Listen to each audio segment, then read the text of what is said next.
Assalamualaikum warahmatullahi wabarakatuh. Perkenalkan, nama saya Zulhendra, NIM 1906 0065,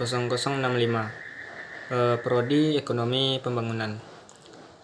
Video ini merupakan tugas ke-12 dari mata kuliah pengantar Ekonomi Pembangunan. Materi kali ini yang akan saya jelaskan yaitu tentang teori dorongan kuat atau Big Force Theory.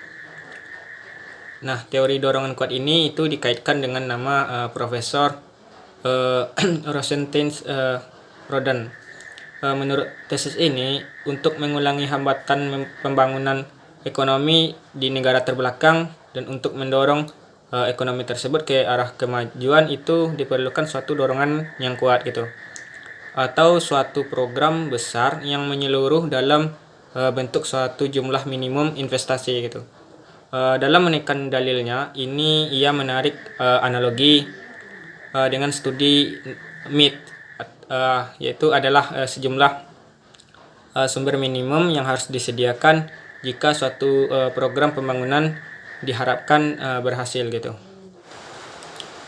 Kemudian si Rosenstein-Rodan ini membedakan antara tiga macam syarat mutlak minimal dan ekonomi eksternal.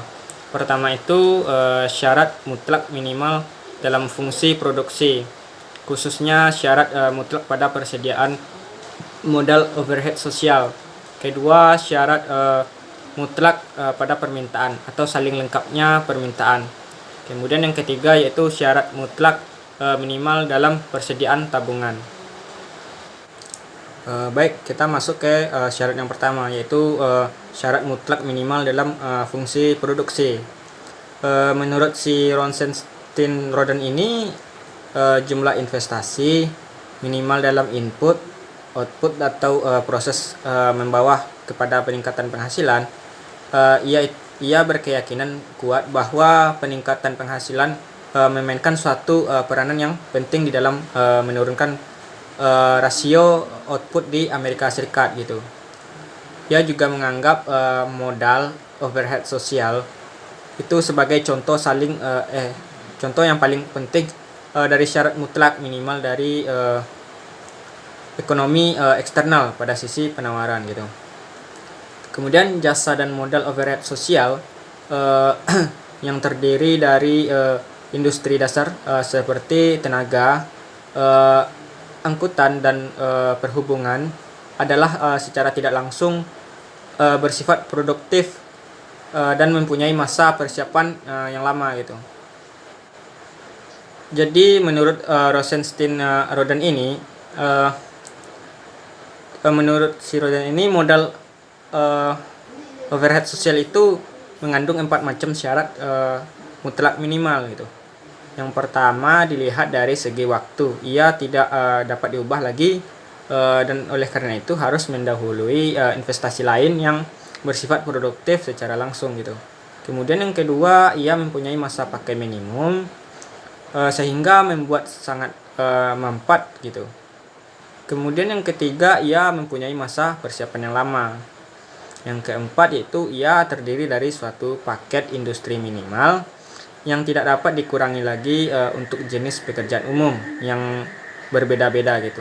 Jadi syarat mutlak minimal pada persediaan modal overhead sosial ini yang merupakan salah satu hambatan pembangunan di negara terbelakang. Karena itu diperlukanlah investasi awal yang tinggi pada modal overhead sosial agar jalan terbuka ke arah investasi produktif yang secara langsung cepat menghasilkan gitu. Kemudian kita masuk ke yang kedua yaitu syarat mutlak minimal pada permintaan. Syarat mutlak minimal dari permintaan atau saling melengkapi permintaan itu membutuhkan pendirian secara serentak industri-industri yang saling berkaitan di negara terbelakang gitu. Jadi maksud utamanya itu adalah karena proyek-proyek investasi secara sendiri-sendiri itu mempunyai risiko yang tinggi sebagai akibat dari ketidakpastian mengenai apakah produknya akan mendapat pasar. Jadi maka dibutuhkanlah keputusan tentang investasi harus bersifat saling berkaitan gitu. Kemudian masuk ke syarat yang ketiga, yaitu syarat mutlak minimal pada persediaan tabungan. Elastisitas pendapatan yang tinggi dari tabungan itu merupakan syarat mutlak minimal yang ketiga dari teori si Rosenstein ini. Nah, suatu jumlah minimum investasi itu membutuhkan suatu jumlah tertentu dari tabungan gitu. Jumlah tabungan ini tidak mudah dicapai oleh negara terbelakang yang miskin karena sangat rendahnya tingkat pendapatannya gitu kan. Nah, jadi untuk mengatasi hal ini, maka ketika pendapatan meningkat sebagai akibat peningkatan investasi, maka tingkat tabungan marginalnya itu haruslah diusahakan agar lebih tinggi daripada tingkat rata-rata tabungannya. Nah, jadi berdasarkan 3 syarat mutlak minimal yang utama tadi dan adanya ekonomi eksternal yang dapat dikembangkan, maka dorongan kuat atau jumlah minimum investasi merupakan tindakan satu-satunya untuk mengatasi hambatan-hambatan pembangunan di negara terbelakang. Nah, teori Rosenstein-Rodan ini didasarkan pada asumsi yang lebih realistis, yaitu syarat mutlak minimal dan ketidakpastian gitu. Nah, dalam proses produksi. Nah, teori ini juga menjajaki jalan menuju keseimbangan dan tidak hanya menjajaki kondisi-kondisi pada suatu titik keseimbangan tertentu gitu.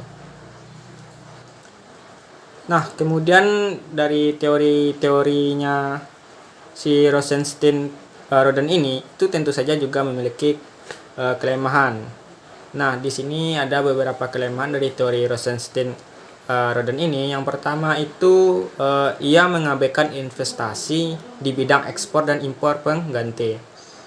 Kemudian yang kedua mengabaikan investasi yang bersifat pengurangan biaya gitu. Kemudian yang ketiga mengabaikan investasi di sektor pertanian. Kemudian yang keempat menyebabkan tingkat tekanan inflasioner. Kemudian yang kelima investasi rendah membawa peningkatan besar di bidang output. Kemudian yang keenam kesulitan administratif dan institusional. Yang terakhir itu bukan fakta sejarah gitu. Jadi hanya itu yang dapat saya sampaikan dan saya jelaskan.